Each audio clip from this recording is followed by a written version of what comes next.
최근에 어떤 공기업을 방문을 했는데 네. 거기서는 연차를 30분까지 쪼개서 쓴다. 30분이요? 네, 그렇게 이제는 인사청문팀 너무 힘든. 네. 네, 그럴 수 있습니다. 이렇게 이제는 우리가 정말 초단위, 분단위 다 쪼개서 쓰게 되었고요. 뿐만 아니라 이제는 또 이런 현상도 나타납니다. 저희가 시간의 저글링이라고 부르고 있는데요. 이제는 멀티태스킹인 것이죠. 뭔가 일들을 동시에 돌리면서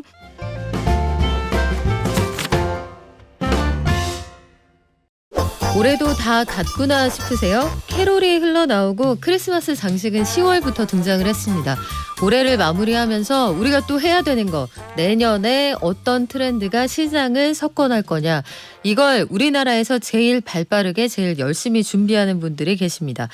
내년 갑진년 2024년 우리 사회는 어떤 모습일지, 어디에서 기회를 보면 좋을지 서울대 소비트렌드 분석센터 권정윤 연구위원에게 들어볼게요. 안녕하세요. 네, 안녕하세요. 매년 한 10월 초쯤에 그 서울대 소비트렌드 분석센터에서 책을 펴내시는데 거기에 보면 야, 이 수많은 트렌드 키워드를 어떻게 찾아내시는지 너무 신기해요.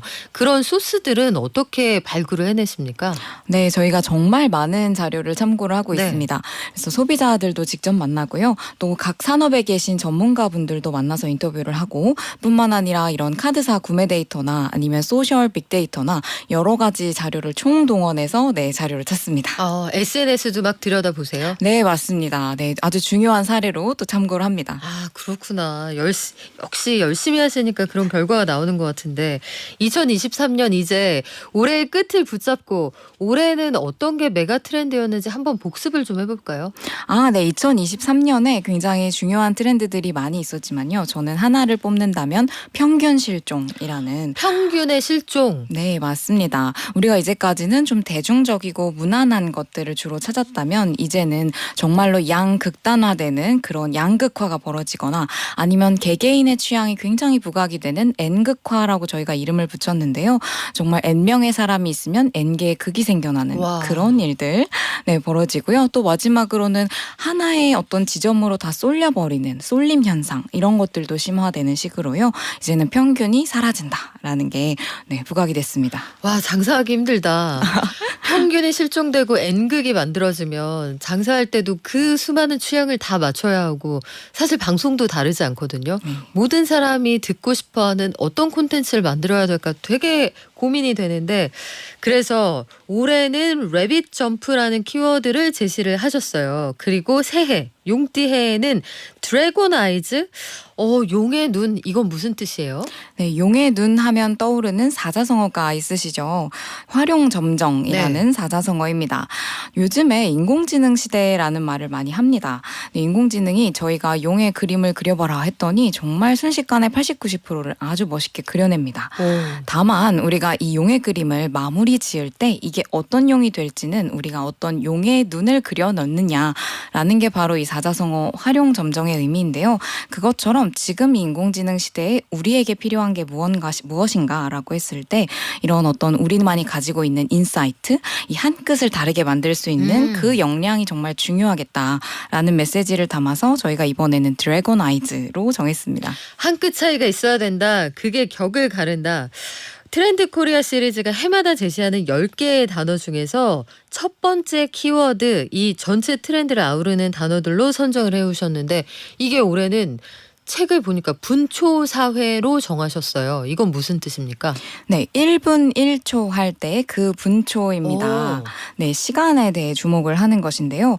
요즘에 정말 분과 초 단위로 우리 삶이 쪼개지고 굉장히 시간을 효율적으로 쓰게 됐습니다. 대표적으로는 우리가 배달 음식 하나를 시켜 먹더라도 배달앱에 지금 내가 시킨 음식이 내 방문 앞에 도달하기까지 5분 남았다. 이렇게 생중계를 해주고 있죠. 그러네요. 오토바이가 막 오고 있거든요. 그림에서. 맞습니다. 네, 이제는 이렇게 분 단위로 쪼개지는 것을 넘어서서 정말 초 단위로도 우리 유튜브 할 때에도 5분짜리 영상 하나 보는 데에도 1분 2초에 무슨 장면이 나온다. 이렇게 다 타임스탬프를 찍어주죠.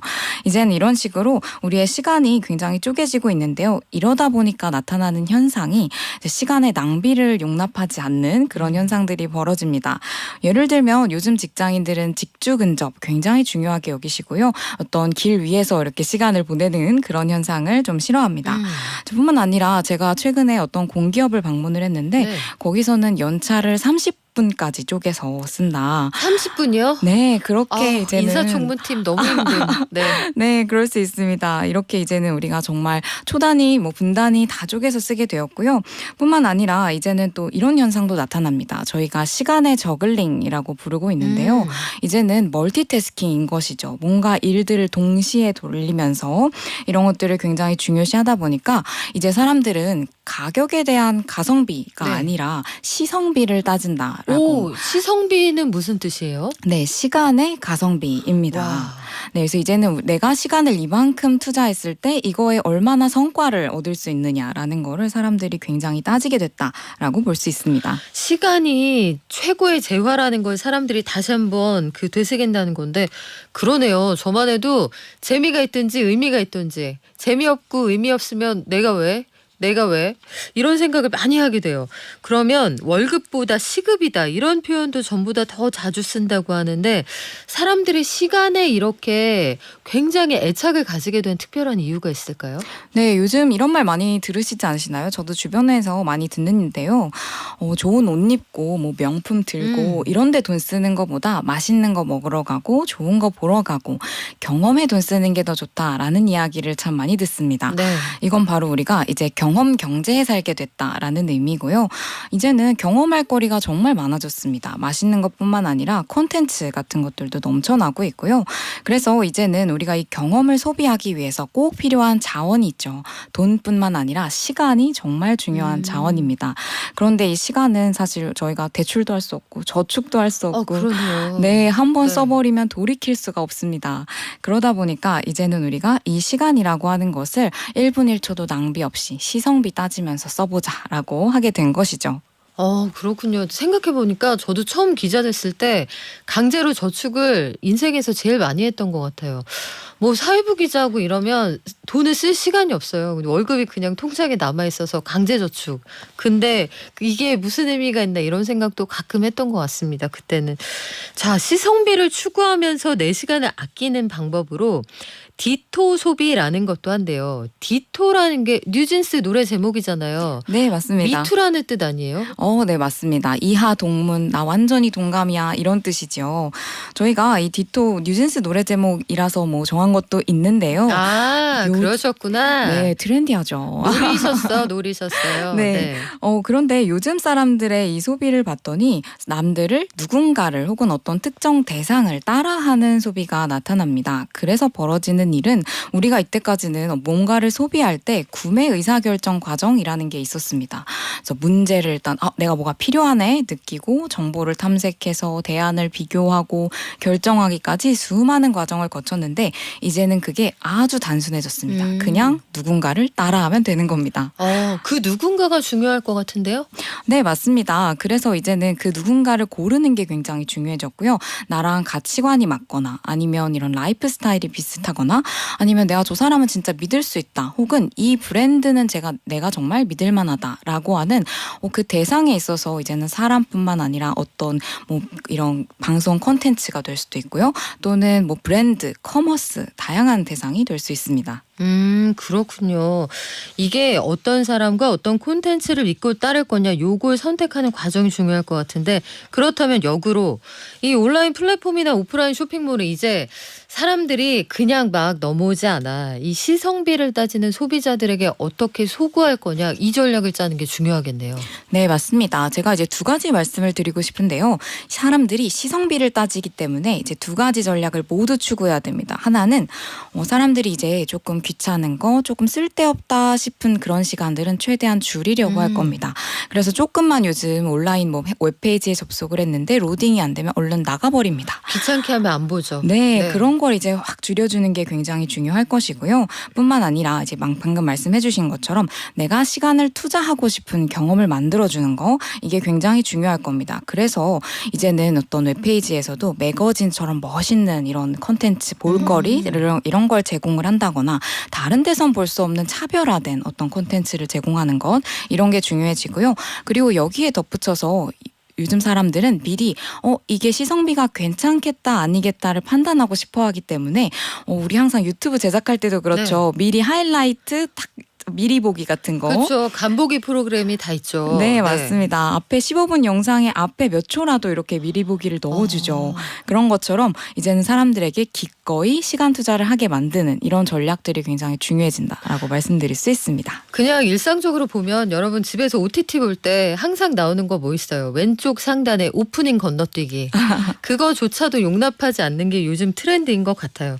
근데 그런 생각도 듭니다. 막 24부작, 10부작 요새는 많이 줄었지만 드라마가 뭐 최소한 6부작 이상이라고 할 때 이걸 정말 잘 압축해서 그 한 30분 단위로 만들기도 하지만 콘텐츠나 문학이나 어떤 글을 이런 방식으로 소비하면 좀 주의해야 될 것도 있지 않아요? 네, 방금 정말 말씀 주신 것처럼 너무 요약본으로 이렇게 보다 보면 오히려 나는 굉장히 작은 곳에서 어떤 전혀 다른 포인트에서 영감을 얻을 수도 있는데 그 기회를 놓쳐버릴 수도 있을 것 같습니다. 그래서 우리가 그런 말도 있죠. 너무 빠르게 달리면 창밖이 보이지 않는다고 하는 것처럼 어떻게 보면 시간을 천천히 들여야지만 얻는 것도 있다라는 생각을 이 분초 사회 속에서 해보는 게 더 중요하지 않을까라는 생각도 들었습니다. 이 분초 사회 이렇게 유행하다가 나중에 그 장시간 사회, 롱타임 사회에 또 올 것 같아요. 다음번 책에 이거 들어가지 않을까 싶기도 한데 또 한 가지 제가 이번 책에서 밑줄을 긋고 보았던 그 섹터가 리퀴드 폴리탄이라는 부분이었어요. 이 폴리탄이라는 게 그 도시를 의미한다면 리퀴드라는 건 액체잖아요. 그러니까 도시가 어떤 액체처럼 고정형이 아니라 여러 형태로 움직일 수 있다 이런 뜻 같은데 정확하게 어떤 의미로 사용하신 표현입니까? 네, 제가 한 예시 하나를 들어드리려고 합니다. 우리 강원도 양양이라는 도시가 있죠. 요즘에 서핑으로 굉장히 유명해진 도시인데요. 그쵸. 네, 그런데 이 양양이라는 도시를 생각을 해보면 주민등록 인구, 우리가 흔히 정주 인구라고 부르는 이 개념으로 살펴보면 사실 60대 이상 분들이 45%나 되고 오. 20, 30대 분들은 14%밖에 안 돼서 오 소름. 전 네. 갔을 때 다 20, 30대만 봤는데요. 네, 맞습니다. 그래서 주민등록 인구로 보면 사실 지역 소멸 위기에 처한 인구 감소 지역입니다. 그런데 방금 말씀 주신 것처럼 지난 여름에만 해도 서핑하러 오는 인구를 따져보니까 여름 하루 동안, 휴가철 하루 동안에만 거기 살고 계신 분들의 1.6배에 달하는 인구가 방문을 했다고 합니다. 외지에서? 네, 맞습니다. 야. 그러니 우리가 양양이란 도시를 생각해보면 이 도시를 우리가 소멸의 위기에 있다, 죽어가고 있다라고 생각할 수 있을까라는 생각을 해볼 수 그러기에는 있죠. 너무 힙하던데요. 네, 맞습니다. 또 반대로 이렇게도 생각해 볼 수 있습니다. 우리 서울이 1000만 도시다라고 하지만 사실 1000만이 안 된 지 조금 됐죠. 사실 인구가 조금씩 유출되고 있습니다. 그런데 아무도 서울이 인구 소멸 지역이라거나 뭐 감소 지역이라고 걱정하지 않습니다. 네, 그런 것처럼 이제 우리가 이 도시라는 거를 생각해 볼 때 굉장히 좀 이때까지 이런 주민등록 인구, 행정구역 이렇게 딱딱하게 생각했던 것들을 넘어서서 좀 유연하게 사고할 필요가 있다. 이런 의미를 담은 게 이 리퀴드 폴리탄의 의미입니다. 그러니까 그 동네에 집 있고 거기 정주하는 사람 아니더라도 예컨대 요새 이런 트렌드가 있더라고요. 저 친한 친구 중에도 이제 스키장이 문을 열면 주중에 나흘은 서울에 사는데 3일은 그냥 횡성에 가서 사는 거예요. 그러면 3일 이게 역전될 때도 있거든요. 겨울에 휴가 시즌 겹치면. 네, 맞습니다. 그러면 주중에 나흘을 횡성에 가 있는 너는 서울 시민이냐 강원도민이냐 이게 좀 헷갈린단 말이죠. 이런 방식의 라이프 스타일 말씀하시는 건가요? 네, 맞습니다. 이제 정말 우리가 교통이 편리해지고요. 그러다 보니까 이젠 어디에 살고 있느냐, 정주 인구가 중요한 게 아니라 어디서 얼마만큼 시간을 보내냐, 얼마나 체류하고 있냐, 이 생활 인구라는 개념이 새로 대두되고 있습니다. 그래서 이제는 이러한 개념으로 우리가 좀 도시를 바라보고 좀 이런 정책을 생각하고 하는 것들도 중요해지지 않을까 싶습니다. 근데 양양은 서핑의 도시, 서핑의 마을, 거기 가면 이제 그걸 중심으로 해서 햄버거집 뭐 이런 것들이 굉장히 파생이 되잖아요. 아주 멋진 뭐 클럽 이런 것들도 많이 생기는데 그러면 이렇게 사람들을 모으는 동네는 그럴 만한 이유가 있을 것 같거든요. 그런 특징이 있습니까? 네, 맞습니다. 그 양양은 서핑이라고 하는 것이 있는 것처럼 그 도시, 그 동네마다 이제 시그니처가 굉장히 중요해집니다. 그 동네 하면 뭐라고 하는 그 시그니처가 필요해지는 건데요. 그것에 좀 대표적인 역할을 하는 것들이 이제는 스토어, 어떤 상점이나 브랜드 공간 이런 것들이 되는 것 같습니다. 예를 들면 우리 요즘 정말 핫한 동네 서울 성수동. 네, 성수동이 뜨게 된 것도 조금 생각해보면 왜 성수동은 그런 힙한 이미지를 가지게 네. 되었나. 초반에 그 창고를 이제 개조해서 지은 뭐 카페나 이러한 공간들 이런 것들이 그곳의 이미지를 뭔가 벽돌 느낌 나는 그런 어떤 공간의 이미지를 점차 구축하기 시작했고요.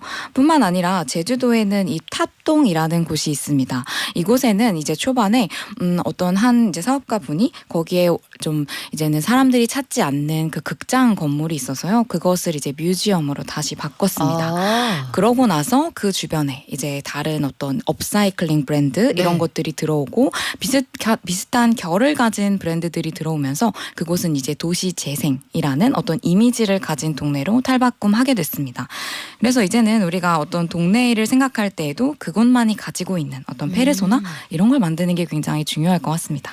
그래요. 갑자기 목돈연구소도 목돈연구소에만 있는 그 무슨 구심점이 뭐가 있을까 이런 걸 고민하게 되는데 평균이 사라진 시대에 100개의 도시가 있다면 그 100개의 도시는 저마다의 얼굴을 다 가지고 있어야 한다는 건데 야 기업들도 고민할 게 이만저만이 아니겠어요.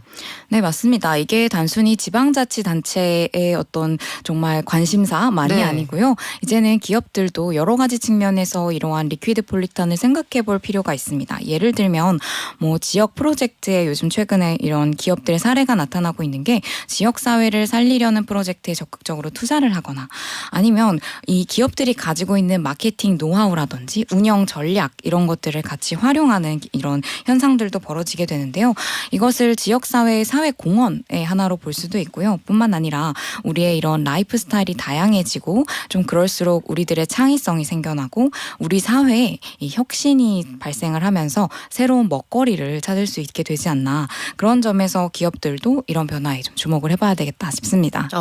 우리 권정윤 연구위원님은 지금 책에서 10가지 키워드 중에서 본인의 마음을 이 키워드 내 심금 울렸다. 그런 키워드는 어떤 게 있으셨어요? 네, 저는 마지막 키워드 돌봄 경제. 돌봄 경제. 네, 돌봄 경제가 정말 중요한데요. 거기에 이런 말이 있습니다. 엄마도 엄마가 필요한 시대다. 네, 이제는 정말 굉장히 약자들뿐만 아니라 누구든지 마음의 돌봄, 우리의 관계를 채우는 이러한 돌봄들이 필요해지는 시대입니다. 그래서 저희 돌봄 경제에서는 이러한 돌봄이라고 하는 것을 이제까지 우리 사회가 좀 지출해야만 하는 어떤 부수적이고 사회복지의 영역으로만 생각을 했다면 오히려 이제는 돌봄이라는 게 우리 경제가 움직이기 위해서 네. 가장 중요한 축이 될 수 있고 또 좀 성장하는 산업으로 또 한번 재주목을 해봐야 되겠다라는 의미를 담고 있습니다. 돌봄 경제. 저도 그 부분에서 요즘에 우리가 삶을 마치는 풍경을 보면 대다수의 경우에 집에서 삶을 마치지 못하잖아요. 요양원에 들렀다가 그 이후에 장지로 가는 게 우리의 흐름이라면 돌봄이라는 건 정말 하나의 경제로서의 사이클에 접어들었구나 이런 생각을 많이 하게 됐습니다. 여러 가지 의견도 주시네요. 우리보다 선배님 세대들은 야, 이 트렌드 이거 다 SNS 때문 아닙니까? 이런 의견도 주시는데 어때요? 진짜 그렇습니까? SNS에서 영향을 받는 게 확실히 있습니다. 저희 키워드 중에도 이번에 육각형 인간이라는 키워드가 있고요. 그 왜 그렇게 사람들이 자꾸 완벽, 육각형을 추구할까를 보면 SNS에서 비교가 너무 심하게 일어나기 때문입니다. 그 육각형 그려놓고 이게 뭐 영어로 이렇게 표현하셨더라고요. 헥사고널 펄슨 네. 해서 예쁘고 공부 잘하는데 인성 좋고 집안 좋고 뭐 운동 잘하고 다 이런 거잖아요. 네, 맞습니다. 여러분 그런 사람이 한국에 몇 명이나 있겠어요. 그 안 많죠. 실제로 많습니까, 위원님? 그렇게 많지는 않겠죠. 다만 SNS만 켜면 그런 사람들이 자꾸 눈에 띄는 거죠. 너무 많아 보이는 거죠. 그래요. 그리고 맨날 골프장 가는 것 같은 사진 이런 거 올라오는데 골프장에서 옷을 여러 번 갈아입고 찍었다. 이런 생각은 안 해보시는 거예요, 여러분? 그럴 수도 있습니다. 자, 오늘 트렌드 이야기 진짜 유익하고 재밌었어요. 다음에도 한번 나와주세요. 네, 너무 좋습니다. 네, 지금까지 서울대 소비 트렌드 분석센터 권정윤 연구위원이었습니다. 고맙습니다. 네, 감사합니다.